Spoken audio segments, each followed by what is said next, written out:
firstly, thank you all for joining us. Obviously, the title of today's session is Improving Productivity with Workforce Optimisation. But if I may, I would actually like to start off with a brief story before we get into the agenda for today. So at the back end of the noughties and the early 2010s, when I was head of learning and development within the NHS, I distinctly remember a monthly event of seeing our director of workforce in a blind panic. And the question is, what was the panic about? That was essentially every month they had to pull together a workforce report for the board. And it seemed simple on the face of it. It was stuff like who works for the trust, including substantive staff, whole-time equivalents, part-time workers, honorary contracts. And of course, other really important information like what's our temporary staffing cost for the month. But the real issue was nobody really had the answers. So month after month, the same chaos would unfold. And I want to be clear, it was nothing to do with the capability of our director of workforce. They were incredibly competent and pretty much great at every aspect of their role. But the real problem was this access to the information. I think as a trust, we sort of lacked this clear, consolidated view of the workforce. So these reports were essentially a scramble. And if I'm honest, more often than not, they were sort of best guesses. Can we get close enough to what the truth is rather than what the actual facts were? And I think it's important to say that understanding the makeup of your workforce, its capacity, its activity, its plans isn't just important, it's vital. Because all services provided by the NHS are people driven. So knowing your people is non-negotiable. So that was some 14 years ago. And the questions are what's changed, what needs to change. And that's essentially what we're going to be discussing today. So I really should introduce myself. I'm Phil Bottle, I'm Managing Director of SARD and one of the co-founders. And as I mentioned in a previous life, I was Head of Learning Development and I worked across acute, mental health and community. So I'm pretty passionate about these things. I've seen what it's like from working on the inside, and now as a provider to the NHS, I still have this lovely window into what's actually going on now. With regards to the session itself, we're going to start off with a small survey that we did, and I know we've asked some of you the same questions that are coming into this webinar, and I'll go through what the survey really told us. Then we're going to look at essentially what is productivity, why is important, why is it important, and what are some of the challenges to it. We'll discuss whether the current approach is working, and if not, why not. I'll also discuss a new NHS improvement plan, which you may or may not have seen. It was released at the back end of last month, which was essentially how can we make workforce planning better.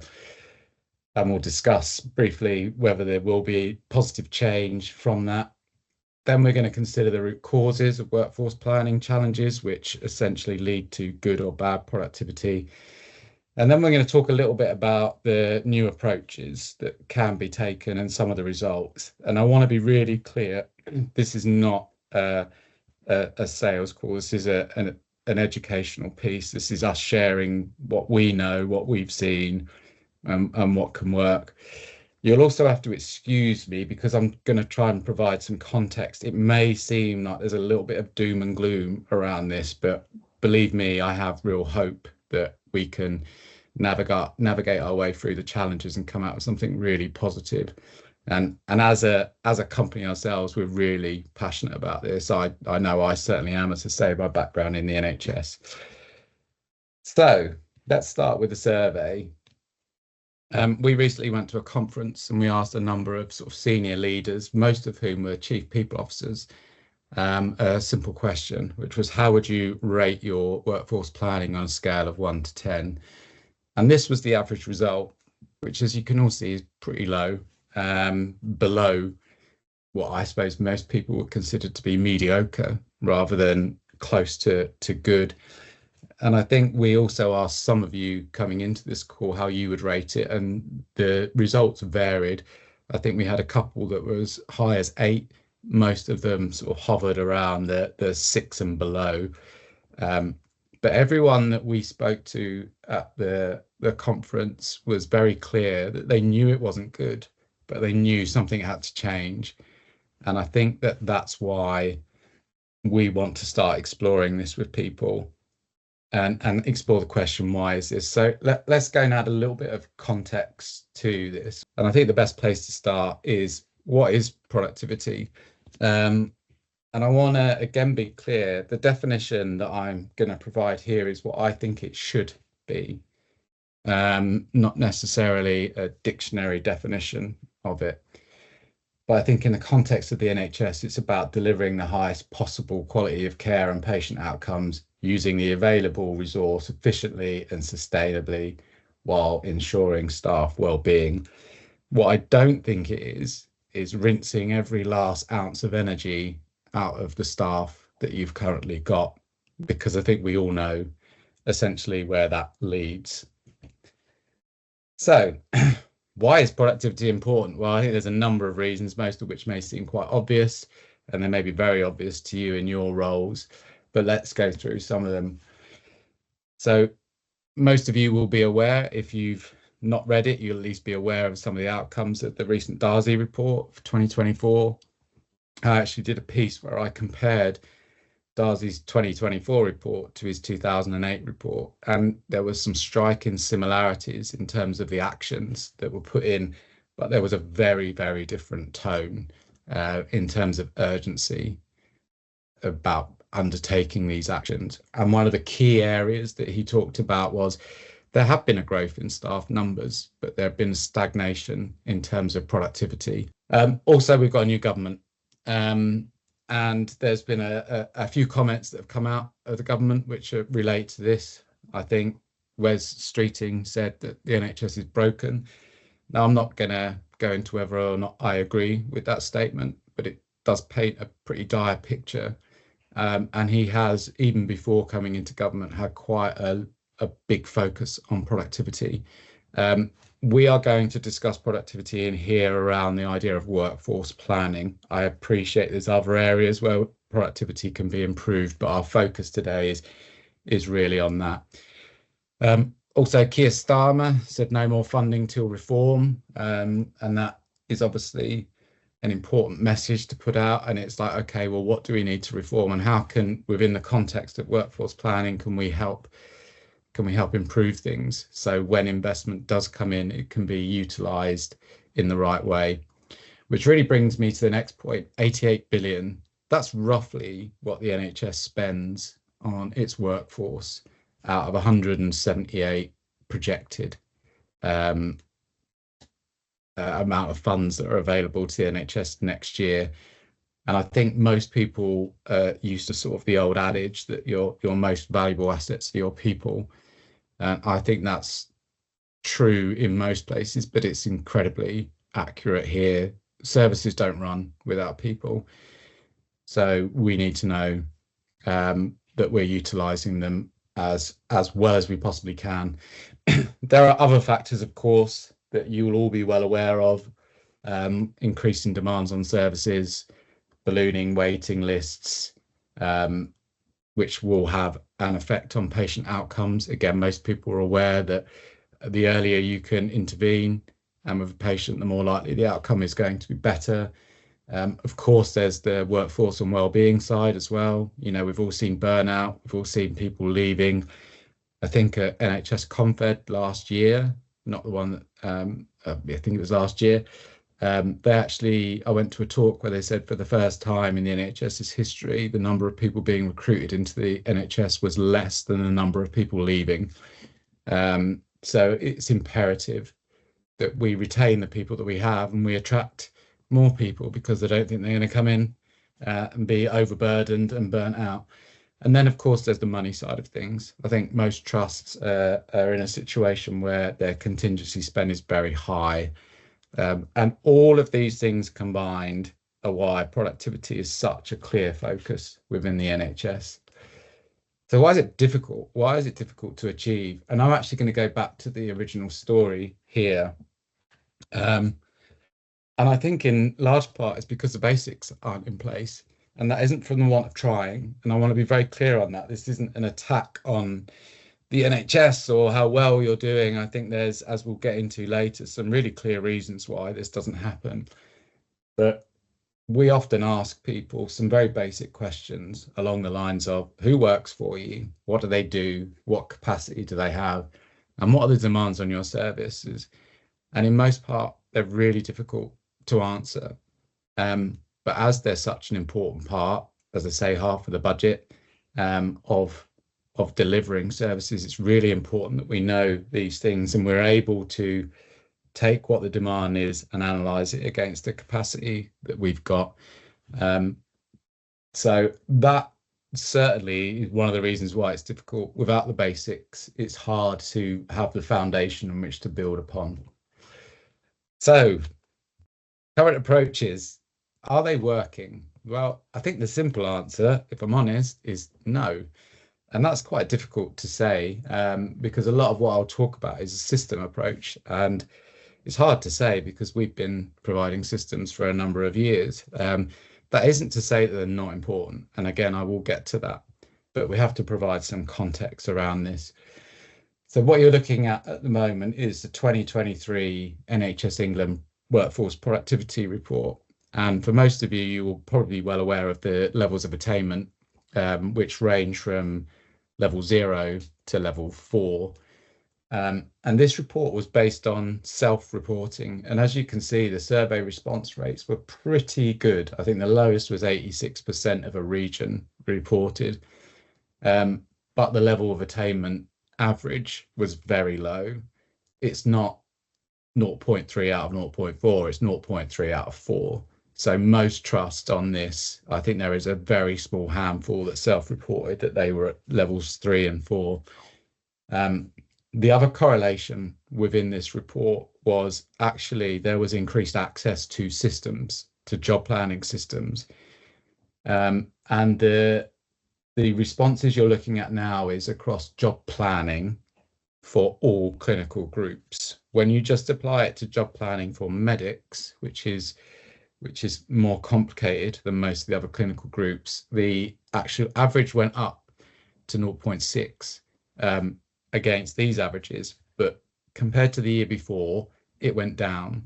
So greater access to systems, reduced workforce productivity was the unfortunate correlation in this. Again, there's many, many reasons for that. So what are some of those? I think that most organizations, when they talk about workforce planning, they talk mainly about job planning, which is an incredibly important part of workforce planning and therefore productivity. But it is capacity without demand. It is done in isolation.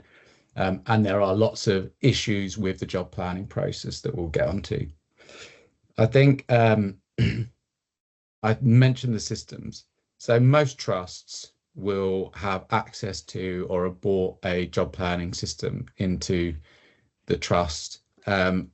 And even the levels of attainment talk about the fact that you need a system. You know, this stuff should be available, accessible, digitized, so you can utilize the information within it.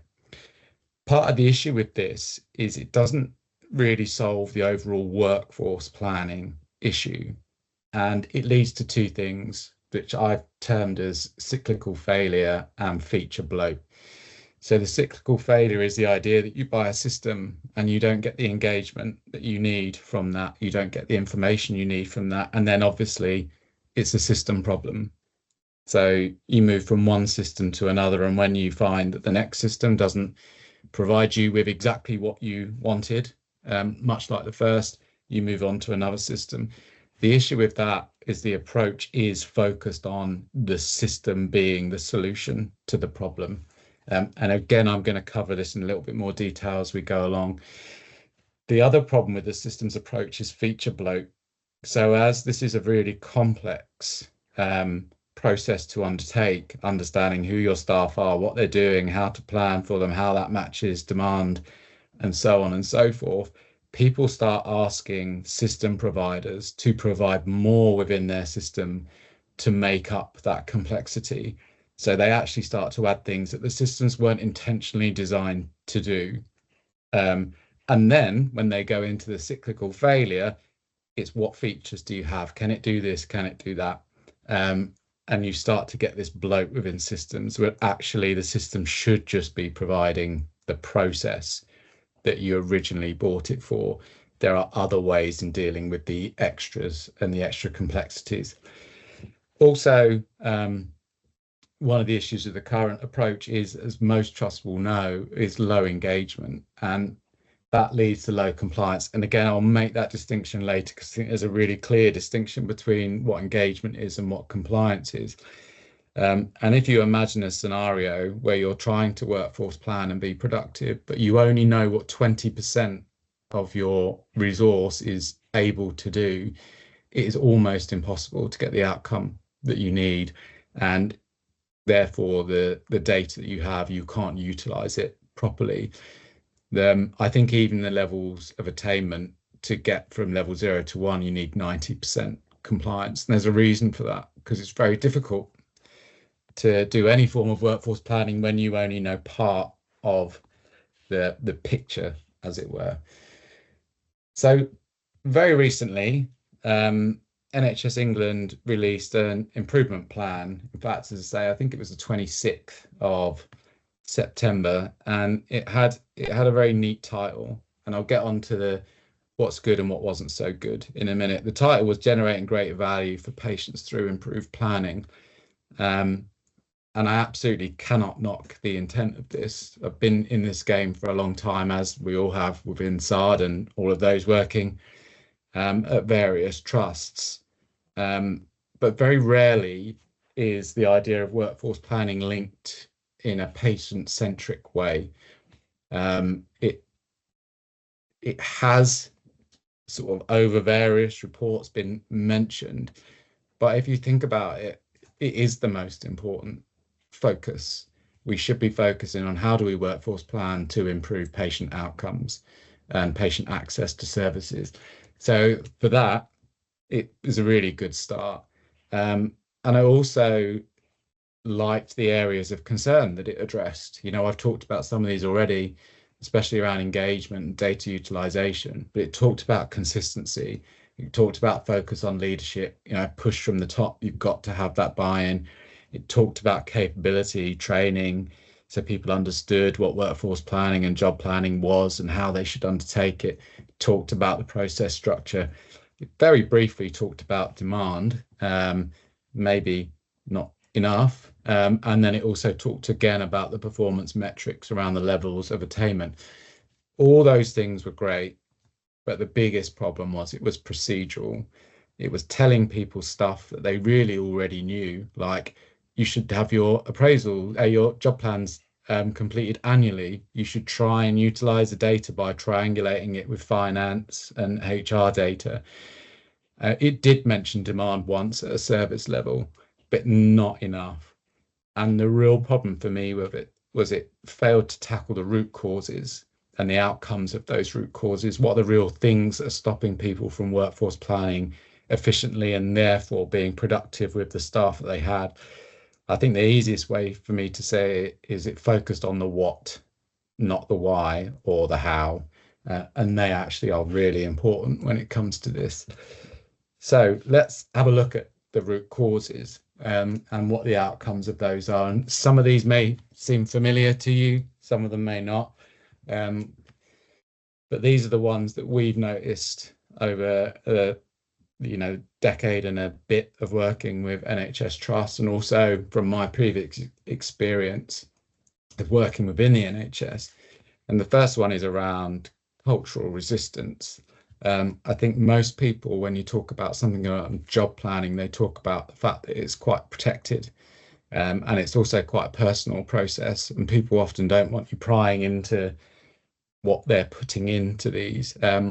But job planning is designed to inform the trust of what the planned activity is so it can understand its capacity.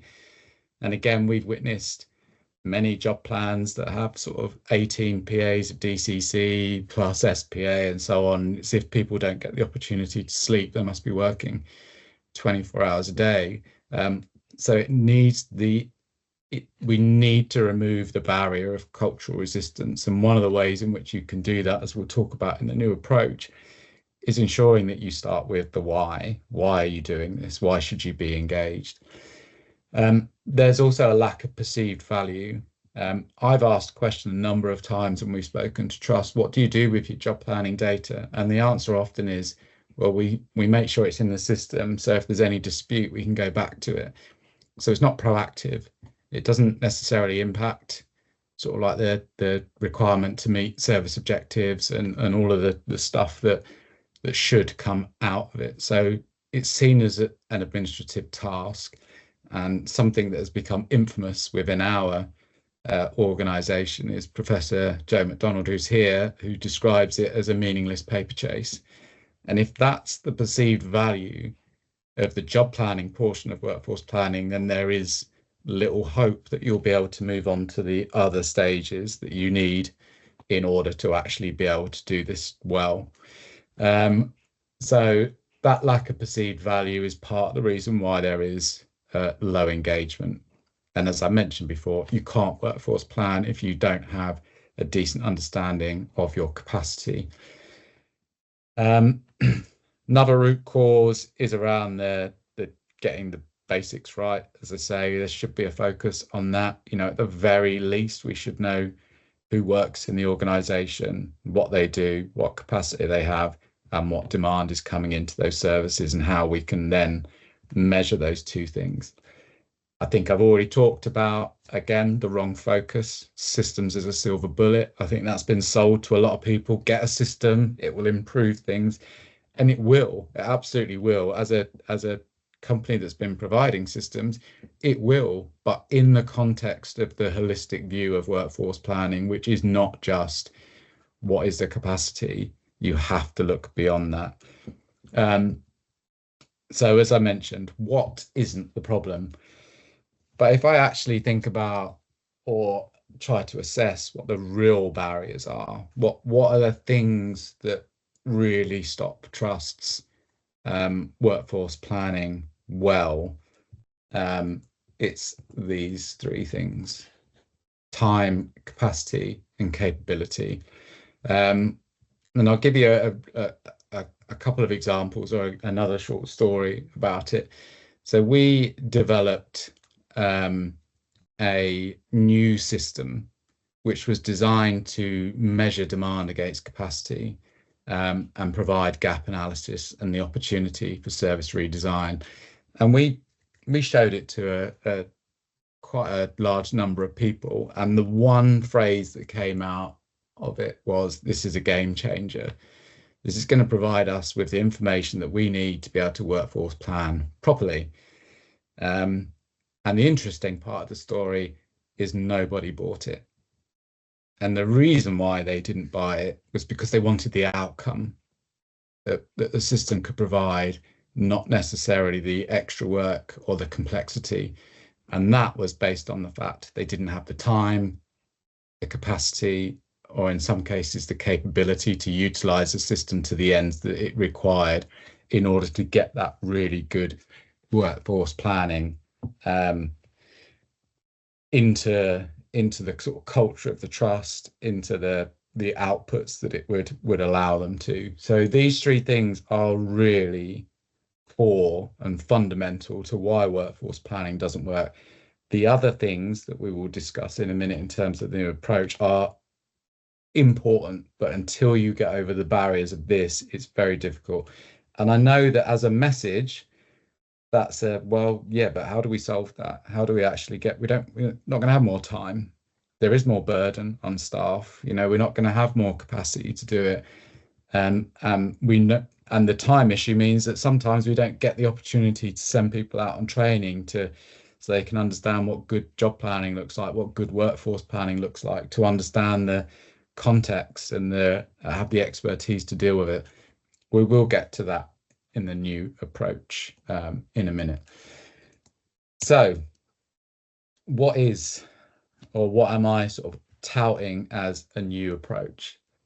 Well, firstly, I've talked about it's not the what that's the problem. I know this is a little bit of a word salad, but it's really first you've got to start with why, and the first 2 points here are really closely linked. You have to start with the why. You have to start with why should people engage with this process? Why should you be workforce planning and job planning in the first place? You can worry about the how and the what afterwards, but if you're looking for cultural change, if you're looking for senior management buying, which this needs to be driven from the top. It won't be a groundswell from the bottom up, even though I think people understand when they see the benefits of workforce planning, why it is really important that they engage. So the first approach has to be start with why, really outline the importance of this. And we'll go back to some of the stuff I've already mentioned, the fact that half of the budget is spent on workforce, the fact that people are being burnt out, the fact that there's too much pressure, the fact that all of these things can feel like they're potentially spiraling and they're not getting better. And then we can focus down on the how and then the what. The second point, which is really closely linked to that for me, is the consideration of return on investment. And again, we get asked this question a lot. What's the return on investment of this new approach? And in particular with us, how we approach this. And I'd want to flip that back onto the people asking me the question, which is, what is it you value with regards to good workforce planning? If you got it right, if you knew you were workforce planning really well, and therefore you were being more productive because you were well informed, you knew what your workforce were capable of, what would you value the most as an output of that? Is it improved patient outcomes? Is it meeting service objectives? Is it meeting safe staffing levels, reducing waiting lists, reducing contingency spend, focusing on the well-being of your own staff, knowing where to invest money, knowing where to cut back, because it's really important that people engaging in this process do understand what their return on investment is. And I'm not talking about necessarily return on investment of going somewhere and bringing a service or a system in. I'm talking about internally. Why should you invest in the process of workforce planning and get it right? What does it mean for the organization and for your patients? That is made more difficult by the fact that you do have to tackle these root causes, and there are ways in which you can do it in terms of that. And I will talk shortly about some of the things that we've done as a new approach, because if you want to deal with time, capacity and capability, you can remove the barrier. You can remove the barrier by saying, okay, we don't have that internally. Can we gain it externally somewhere? Is there a way in which we can get to where we need to be without having to overly burden people internally? But of course, that needs to be balanced with, we don't want a very uncost-effective way of outsourcing this. And that's not what I'm suggesting, by the way. And again, I will provide a little bit more detail about that. Also within the new approach, it should all be about management information. I've already talked about the fact it's very, very difficult to make good decisions when you're uninformed. And the foundation of the approach should be, how do we ensure we have engagement to get good data, which we can then utilize to make really clear strategic decisions about things like, where do we need to invest to reduce backlogs?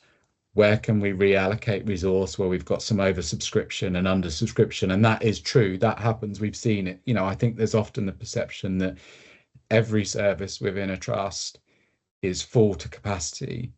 Also, our clinics productive? Are we seeing as many people as we could? Do we understand how much time we're spending on admin in clinic, outside of clinic, and all of these things? You need this sort of forensic level of management information, which will form the basis of all of the decisions you make, which can then tie back to the idea of how do you give value to patients through good workforce planning.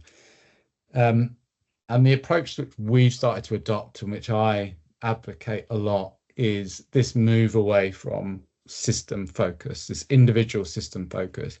And I'd like to repeat, I'm not suggesting that systems out there are bad, that they are the problem. They are just an issue when you look at it in isolation, when all you do is rely on a system to provide you with the answers. I have a personal belief that systems as a service in the workforce field in the NHS is not fit for purpose anymore, because there's complexity, there's burdens on time. So I've started to sort of introduce, and we've started to introduce, this idea of something called software with a service. And it's a very unique way of trying to deal with the problem. And the focus is actually on providing tangible outcomes, not just providing tools. And as you can see on the screen, I talk about combining expertise, tools, data analysis, and training, because one of the things that you want to get out of this is the ability to self-operate, right? It's the first sort of major hump that everyone's got to get over, which is the really difficult, time-consuming bit. And when you don't have time, capacity, and sometimes capability, that hump is very difficult to get over. So the approach should be, how do we solve that first bit so it doesn't cost huge amounts of money long term, but gets us into a position where we can run a sustainable process without intervention from the outside. So that's what software as a service and combining these things come together. Traditionally, you'll all be aware of these things. Traditionally, trusts will talk to the likes of KPMG, and they'll get audits done, and they'll get reports on what they need to do better, and so on. They will buy systems and invest in that and work to make them work for the trust. They will then probably look at some training to help people. But again, these things tend to be cyclical, and they tend to be done in isolation. And actually what you need to do is try and pull these things together. So whether it's through an organization like us or sort of partnership organizations, the focus should be on all of these things are important at the same time. If they're delivered at the same time, you end up with a sustainable result. If they're not, unfortunately, you fix one bit and then you have to then go and fix another bit. So that's essentially the sort of approach that we're taking. So what does it look like in reality? And I talk a little bit about what we've done and the results of this. So we actually went into a trust probably about a year and a half ago, maybe longer. And on the left-hand side, you'll see what the trust position was before we started, and you'll see what it was like afterwards. So we went in, and it's arguable what the compliance was, somewhere between 20 and maybe even 40%.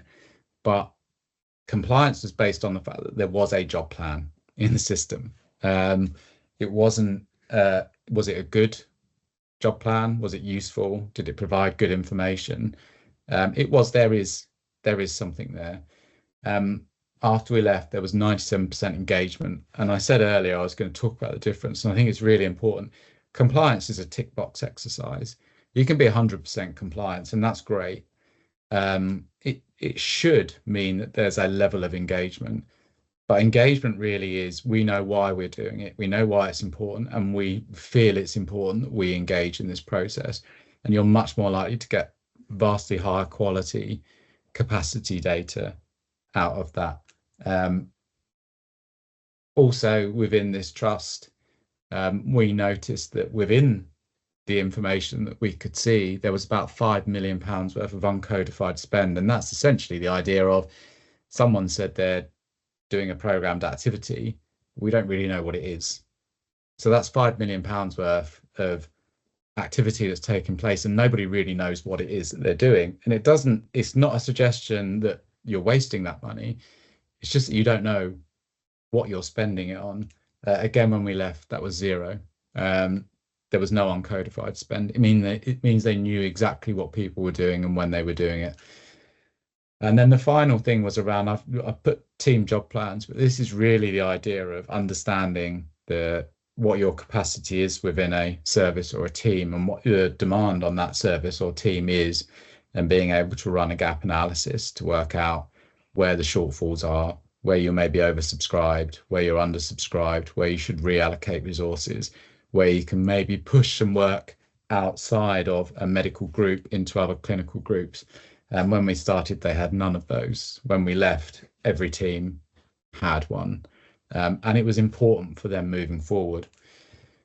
But over and above that, one of the things that we hear all the time is what people really want from this process.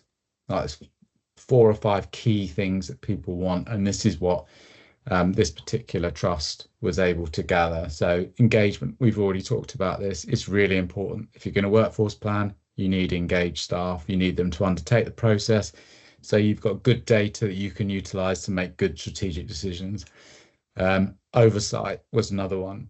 Most of the information that exists in order to be able to undertake a new approach does exist within the trust, but it's disparate. It's hard to get to. It's not aggregated. You can't see it all in one place, and therefore it's very difficult and complex to be able to deal with. And this oversight gives you the ability to make those decisions because you have an understanding of what workforce planning looks like across your trust. Consistency of data was another key. It was really important to make sure that what was in there was consistent, that it was comparable, that you could actually understand it. Sustainability of process. Anytime you engage in this sort of new approach, what you really don't want, as I mentioned before, is almost like having an outsource agreement. Sometimes organizations will outsource payroll or other things as like an ongoing mechanism. In the current climate where money is really tight, you need to, at the end of any approach that you take, to be left in a position where you don't need to spend money again, that you don't need that further intervention. You may need some support, but you don't want to be outlaying money year after year to undertake this process. But as I mentioned before, getting over that initial hump is the difficult part. Once you get over that and you've got a well-defined process which combines training, so people know what they're supposed to do, there's good skills transfer, there's tools for you to do it, which you then understand and are already populated and need to be tweaked. You've got expert support on hand. Those sort of things allow you to do this without intervention moving forward. And then the final thing was efficiency and productivity through forensic level management information in order to make strategic decision making. And I think that is key. It's the foundation of these things. So just as a very brief overview, we've talked about why productivity is important, and probably more important now than it's been for a long time. We've talked about the pressures that are coming in, Darzi report, the government, the amount of money we spend, the demand on services. I've talked about the current approaches and where they maybe don't work as well as they could, what the NHSE intervention is to try and make these things better. But then really we got down to what those root causes are and how if we start to tackle those things, we will start to see some really good gains. So as I mentioned at the beginning, some of the context is a bit doom and gloom, but I actually do, for one, really believe there's hope that we can turn this challenge around into something incredibly positive. So I've taken up a decent chunk of time with going through this stuff, and I want people to have the opportunity to ask some questions, and then after questions, if there are any, I'll do a bit of a wrap up in terms of what is next. So thank you firstly for listening to that. If you have any questions, please don't be shy. Please either raise your hand or just switch your mic on and shout at me. If not, we do have a couple of questions I think have been sent in, so I'll give people the opportunity if they want to ask some questions first to do so. Here is the awkward silence bit.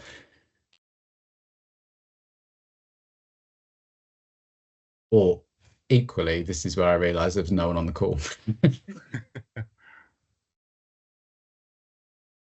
27 people on the call, Phil. Oh, brilliant. Lovely. I can't see any of you because I'm on a completely different screen. So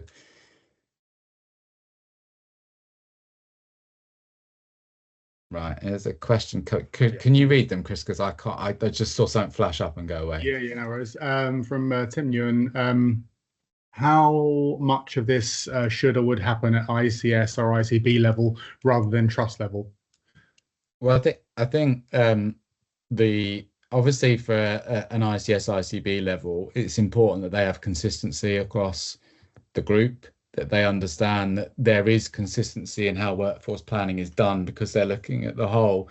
But the real work, I think, is incumbent upon the trust and the services. It seems like a really big problem, and then when you start to break it down, actually you can see that you can tackle these problems in smaller chunks. So I think the focus should be on making sure that the services have the information they need to meet the demand that they need, which will then lead to all of the good stuff I've talked about, you know, the improved patient outcomes, reducing waiting lists, contingency spend, and so on. But I think this absolutely should be drawn back up into the ICB so they understand where best practice is within each of the trusts within that area and how they can then supply that information and those approaches to the other trusts so they can essentially pull everyone up to the same level. I hope that answers your question, Tim. Joe's excuse me, Joe's asked if this will be available on YouTube, which it certainly will after this. So do that. One of the questions that came in ahead of this was around our solution itself and SARD Consult, which was, do we as a trust need to have job planning system in place currently to sort of utilize what we do? Yeah, I mean it is achievable without a job planning system. If you have a internal process to capture job planning, it's a lot more difficult. So really, yes, you should be investing in a system, but for the stuff that we do around this sort of new approach, outcome based, it is irrelevant to us which system that is. This isn't a case of you have to buy a SARD system to look at the other areas of work. It's completely system agnostic. In some cases, it's better that you stick with a system that you've got to begin with because you want to know where you're at. You want to know where you've got to get to. So yes, you should have a system, but it doesn't necessarily to undertake this approach, either with an organization like us or either if you're tackling it internally. Yeah, you should have a job planning system, but you need to work on those engagement things. You need to make sure that there's consistency within it and that you utilize the data for good purpose outside of it. Are there any other chat questions that have come up? Oh, I think there's some. Yeah, some coming in now. Yeah, one here. Does the SARD e-job planning system allow us to do summary reports on activities at a granular level? So it depends which system you're talking about. If it's the actual job planning system itself, you can go to a granular level in terms of sort of what we would term not quite forensic level, but close, about, you know, your split, where activities are taking place, what the activities are. Part of the reason you can do that is because we look to input stuff which is called core activity language, so it's really clear what people are actually undertaking. So you can get granular level reports out of that. When it comes to the capacity and demand tool that we've built, that is really forensic. That's forensic down to the point where it will talk about what the sort of rate of referrals are, how long, you know, if you're doing undertaking procedures, how long they take, theatre sessions, clinics, inpatient, so in-clinic admin time, external time, DNA rates, trends, all of that. So it really takes it to a new level of understanding. So in both parts, you can get some granularity of information, but certainly in the demand and capacity side, that is at a forensic level. So yes, is really the answer to that. Next question, how can you support our trust in engaging with the medical workforce? What's the SARD offer that Allocate does not? I think actually the first part of the question is the difference, is the fact that we do engage with your medical workforce. So most system providers, which I talked about as being in isolation an issue, will focus on the functionality of that system to meet the process, but it only meets the process around capacity, and potential capacity, because it's all planned work, right? This is what I'm doing over the next year. And I think the difference in approach is actually where you should be going is the system alone without a service is only ever going to produce you what the features of that system provide. So actually the difference is that our approach is we do engage. We engage with your service leads, we engage with your C-suite, we engage with your individual users. There's workshops about what good job planning looks like. We provide templates. We go over and above what the system does to get you to a point where you've then got that collateral, you've got that buy-in, and you've got that knowledge. So when it's year 2, you then can replicate that process without needing us to come in and do it. So I think that's the difference.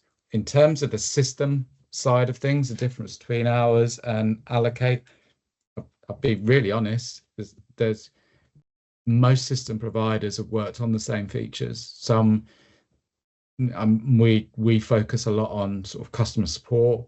I can't speak for the other providers on that. I can speak for us, but in terms of features, they're very similar, but features are not going to solve the issue, I suppose, is one of the things that I'm saying. So I hope that answers your question. It is the engagement bit that is the difference. Melissa here has asked, hi Phil, my trust doesn't use SARD for job planning, only for appraisals. What does SARD have built in to help with demand and capacity? So it's the job planning system doesn't really have anything designed technically for demand and capacity, but it does, the system itself does allow you to query the data to an extent that you will be able to understand across the organization, departments, specialities, teams, exactly what activity is taking place, planned activity across sort of DCCs, SPAs, additional responsibilities, educational stuff. So it does allow you to get a clearer picture of what your capacity is in terms of that.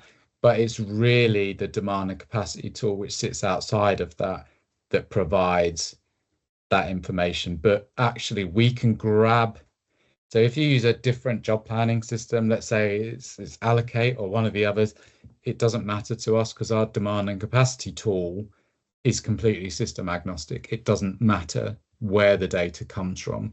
What's important is what happens to that data when it comes into the system and what is presented back to you, that will help demand and capacity, because as part of that system we look at the service demand, we look at the inflow of referrals, and we look at the trends as well. So if you know that the demand is increasing by sort of 5, 6, 7, 8% each year, then we can start to build that in to this. So yeah, just to reiterate, and as I say this, this is much about like the overarching context of stuff, but in terms of what we do, this is about tackling that problem sort of capacity up.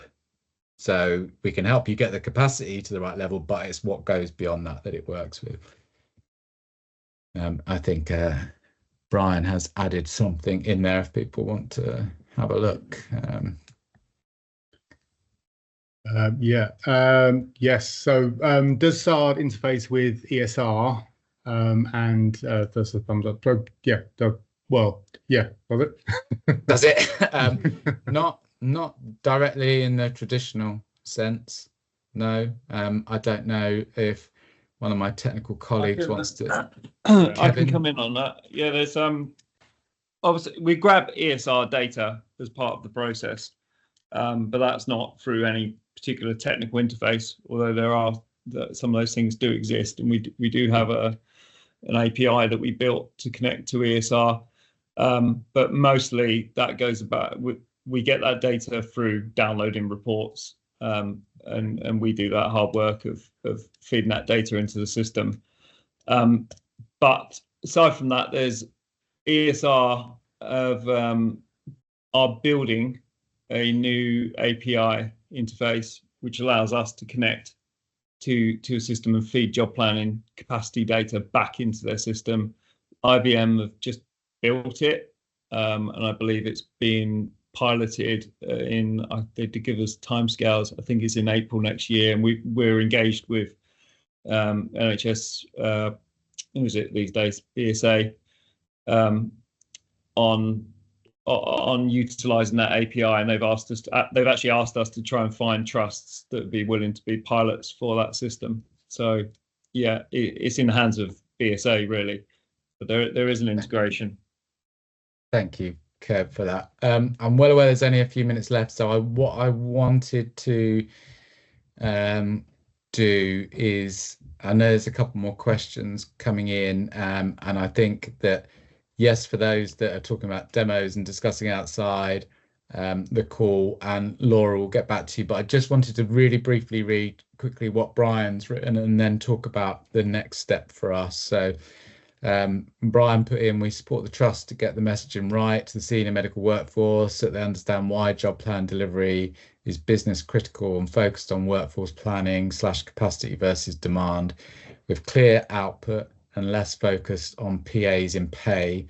Focus on right sizing workforce, enabling teams to understand the size of the ask, demand, and how you individually and collectively contribute to overall demand. This has currency with senior clinicians and acts as a catalyst to improve engagement.